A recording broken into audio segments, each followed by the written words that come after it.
কিয়াম করা অর্থাৎ রাত্রি জাগানো বা রাত জেগে তারাবি পড়া। আল্লাহ রাসূল সাল্লাল্লাহু আলাইহি ওয়াসাল্লাম বলছেন, মান কামা লাইলাতাল কদর ঈমানান ওয়া ইহতিসাবান গুফিরা লাহু মা তাকদ্দামা মিন যানবিহি। যে ব্যক্তি এই রমজান মাসে মান কামা কিয়াম করলো, রাত্রি জাগলো অর্থাৎ তারাবি পড়লো, মান কামা রমজানা, যে ব্যক্তি রমজান মাসে তারাবি পড়লো, কিয়াম করলো, রাত্রি জাগলো, মান কামা রমজানা ঈমানান, ঈমানের সাথে, ওয়া ইহতিসাবান, সবের উদ্দেশ্যে, নেকির আশায় যে ব্যক্তি রমজান মাসের তারাবি পড়লো, আল্লাহ সুবহানাহু ওয়া তাআলা রাসূল বলছেন, গুফিরা লাহু মা তাকদ্দামা মিন যামবি, তার সমস্ত আগেকার গুনাহকে আল্লাহ সুবহানাহু ওয়া তাআলা মাফ করে দেন। তাহলে এই রমজান মাসের কিয়াম করার, তারাবি পড়ার কত ফজিলত, কত গুরুত্ব আল্লাহ সুবহানাহু ওয়া তাআলার কাছে, যে আল্লাহ রাসূল সাল্লাল্লাহু আলাইহি ওয়াসাল্লাম বলছেন, কেউ যদি রমজান মাস পায় এবং রমজান মাস পাওয়ার পর মান কামা রমজানা ঈমানান ওয়া ইহতিসাবান গুফিরা লাহু মা তাকদ্দামা, যদি তারাবি পড়ে, তাহলে এই তারাবি পড়ার কারণে, রাত্রি জাগার কারণে, কিয়াম করার কারণে আল্লাহ সুবহানাহু ওয়া তাআলা তার সমস্ত গুনাহকে মাফ করে দেন। এত ফজিলত এই রমজান মাসে তারাবির। আর আমরা অনেকে তারাবি পড়ি না বা পড়েন, কিন্তু আপনার কোনো কাজ নেই সেরকম, আপনি প্রত্যেক দিনই তারাবি পড়েন না, চলে যাচ্ছেন। অবশ্যই এটা করবেন না। রমজান মাস এটা নেকির মাস, এই মাসে আপনাকে নেকি লুটে নিতে হবে, আপনাকে বেশি বেশি করে নেকি সঞ্চয় করতে হবে। আর আপনি তারাবি যদি না পড়বেন তাহলে কিভাবে আপনি বেশি নেকি পাবেন?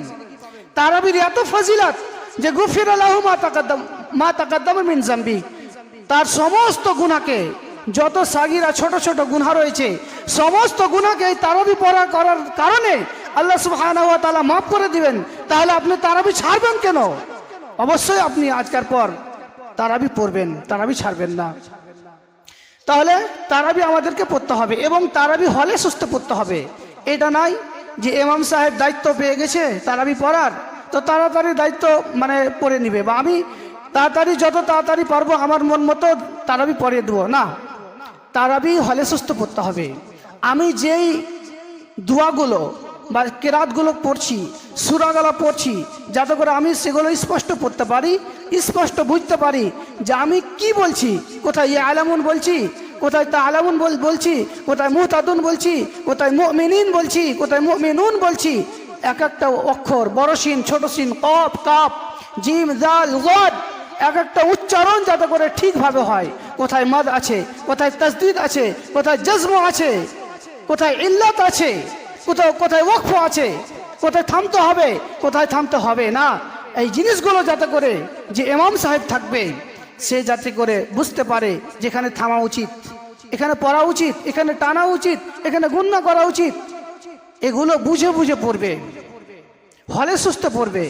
এমন হলে সুস্থ নয় যাতে করে যারা বুড়ো মানুষ আছে বা মারিজ আছে, রোগে আক্রান্ত আছে, তাদের যাতে করে অসুবিধা হয় সেদিকেও আপনাকে লক্ষ্য করতে হবে।